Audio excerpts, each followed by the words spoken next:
আজ আমি আপনাদের সামনে শিরক সম্পর্কে কুরআন ও হাদিসের আলোকে কিছু কথা বলতে চাই। ইবাদতের প্রকারসমূহ থেকে কোনো কিছু আল্লাহ ছাড়া অন্যের জন্য সম্পাদন করাকে শিরক বলে।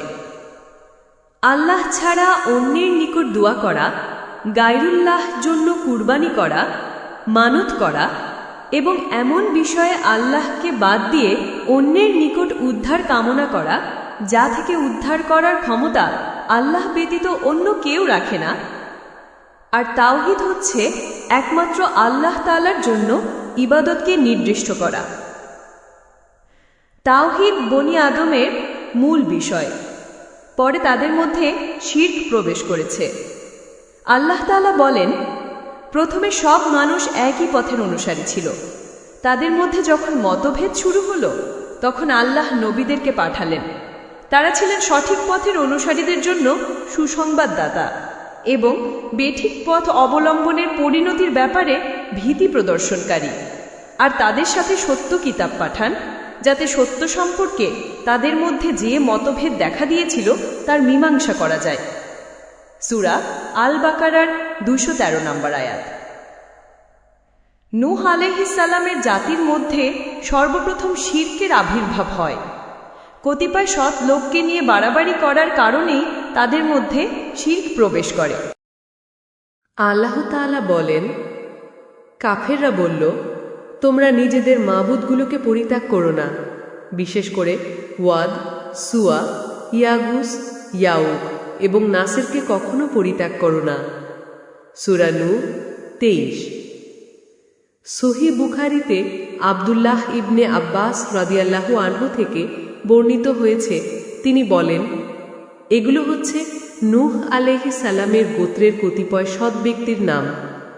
তারা যখন মৃত্যুবরণ করল তখন শয়তান তাদের কওমকে বুঝিয়ে বলল, যেসব জায়গায় তাদের মজলিস বসত সেসব জায়গাতে তাদের মূর্তি স্থাপন করো এবং তাদের সম্মানার্থে তাদের নামেই মূর্তিগুলোর নামকরণ করো। তখন তারা তাই করল। তাদের জীবদ্দশায় মূর্তিগুলোর পূজা করা হয়নি ঠিকই, কিন্তু মূর্তি স্থাপনকারীরা যখন মৃত্যুবরণ করল এবং পরবর্তীরা মূর্তি স্থাপনের ইতিহাস ভুলে গেল, তখনই মূর্তিগুলোর ইবাদাত শুরু হল। ইমাম ইবনুল কাইয়ুম রাহিমাহুল্লাহ বলেন, অনেক সালাফ বলেছেন, যখন সৎ লোকগুলো মারা গেল তখন তারা তাদের কবরগুলোর ওপর অবস্থান করতে লাগলো। অতঃপর তারা তাদের মূর্তি বানালো। অতঃপর যখন বহু সময় পার হলো তখন তারা সেগুলোর ইবাদাত শুরু করল। সৎ লোকদের নিয়ে বাড়াবাড়ি করা, তাদের ছবি নির্মাণ ও সংরক্ষণ করা, সেগুলোকে তাদের মজলিসে স্থাপন করার ব্যাপারে আব্দুল্লাহ ইবনে আব্বাস রাদিয়াল্লাহু আনহু থেকে ইমাম বুখারী রাহিমাহুল্লাহ যে হাদিস বর্ণনা করেছেন, তার থেকে আমরা ছবি নির্মাণ করা, সেটা দেয়ালে ঝুলিয়ে রাখা, মাঠে ময়দানে ও রাজপথে সেটা স্থাপন করার ভয়াবহতা অনুভব করতে পারি। এগুলো মানুষকে শিরকের দিকে নিয়ে যায়।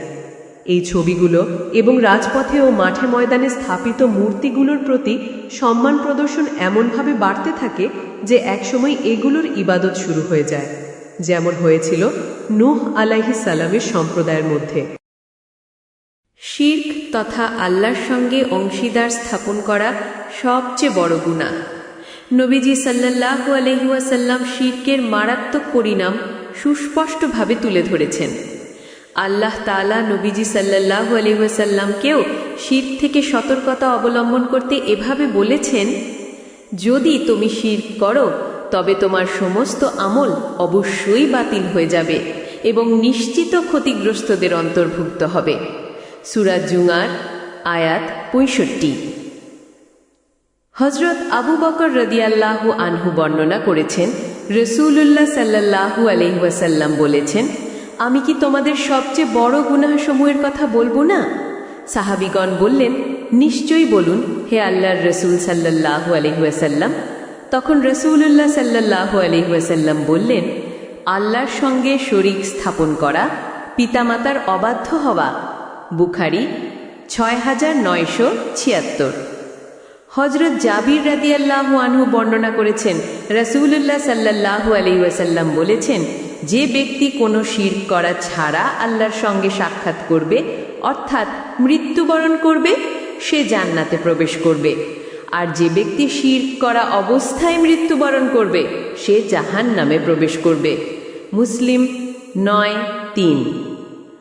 হযরত আবু হুরায়রা রাদিয়াল্লাহু আনহু বর্ণনা করেছেন, রাসূলুল্লাহ সাল্লাল্লাহু আলাইহি ওয়াসাল্লাম বলেছেন, আল্লাহ তাআলা বলেন, যে ব্যক্তি এমন আমল করে যে আমলে আমার সঙ্গে অন্যকে শরিক করেছে, সেই আমল ও যাকে সে শরিক স্থাপন করেছে উভয়ই আমি প্রত্যাখ্যান করি। মুসলিম 7666। মিশকাত 5315। আল্লাহ তাআলা উম্মতে মুসলিমাকে শিরকের মতো জঘন্য গুনাহের কাজ থেকে হেফাজত করুন। আমিন।